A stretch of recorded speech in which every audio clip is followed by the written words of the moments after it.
کہتے ہیں ایک شخص نے اپنی نوجوان اور خوبصورت بیوی کے کہنے پر اپنی ماں کو گھر سے نکال کر گدھا گیری پر مجبور کر دیا۔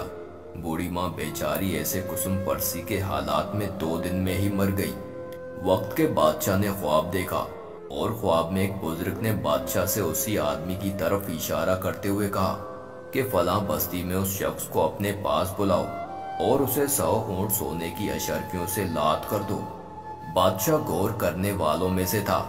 اسے پتا چل گیا تھا کہ اس کا خواب عام خواب نہیں ہے اور کسی بات کی طرف اشارہ ہے۔ چنانچہ اس نے اپنے دانا وزیر کو اپنا خواب بیان کیا۔ وزیر نے بادشاہ سے کہا، بادشاہ سلامت، اگر اس بستی میں وہ آدمی رہتا ہے جو آپ کو خواب میں بتایا گیا ہے تو آپ کے خواب میں ضرور کوئی حکمت چھپی ہے۔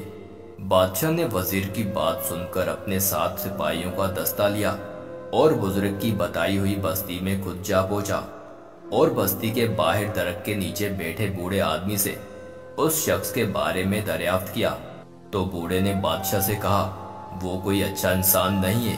وہ اپنی ماں پر ظلم کرتا تھا اور اس کے ظلموں کی تاب نہ لاتے ہوئے اس کی بوڑھی ماں دنیا سے رخصت ہو گئی۔ جائیں بستی میں پہلا مکان اسی کا ہی ہے۔ بادشاہ جب اس شخص کے دروازے پر پہنچا تو وہ شخص بادشاہ کو دیکھ کر خوفزدہ ہو گیا۔ اسے لگا کہ بادشاہ اب اسے اس کے اعمالوں کی سزا دے گا، مگر بادشاہ اسے اپنے ساتھ محل لے کر آیا اور اسے 100 اونٹ سونے کی اشرفیوں سے لاد کر انعام کے طور پر دیے، جنہیں پا کر ظالم کی تو لاٹری لگ گئی۔ وہ بادشاہ کا شکر ادا کرتے ہوئے دولت کے نشے میں چور اپنی بستی واپس آ گیا اور عیش و عشرت کی زندگی گزارنی شروع کر دی۔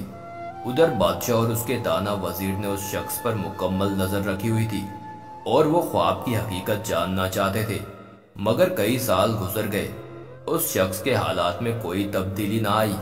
وہ عیش و عشرت، شباب و شراب میں ڈوبا اپنی گھر مستیوں میں مصروف زندگی گزار رہا تھا اور پھر ایک دن نشے میں اپنے ہی گھر کی چھت سے نیچے گرا اور مر گیا۔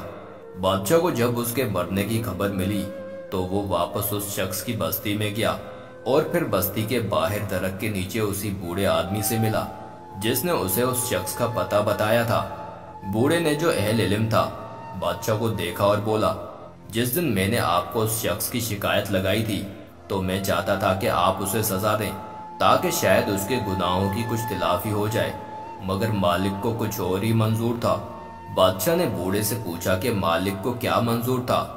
محترم بوڑھا بولا، اس دن آپ نے اسے سونے سے لدے ہوئے اونٹ عنایت کیے تو مجھے پتا چل گیا کہ رب کائنات نہیں چاہتا کہ یہ شخص توبہ کے قریب بھی جائے، اور پھر ایسا ہی ہوا۔ دولت کے نشے میں چور ہو کر وہ ہر چیز بھول گیا اور آسائشوں نے اسے نہ تو اس کے خالق کو یاد کرنے دیا اور نہ ہی کبھی اسے اپنے کیے ہوئے کاموں پر ندامت ہوئی، اور اسی عیش و عشرت میں اس نے کبھی توبہ نہیں کی اور ہلاک ہو گیا۔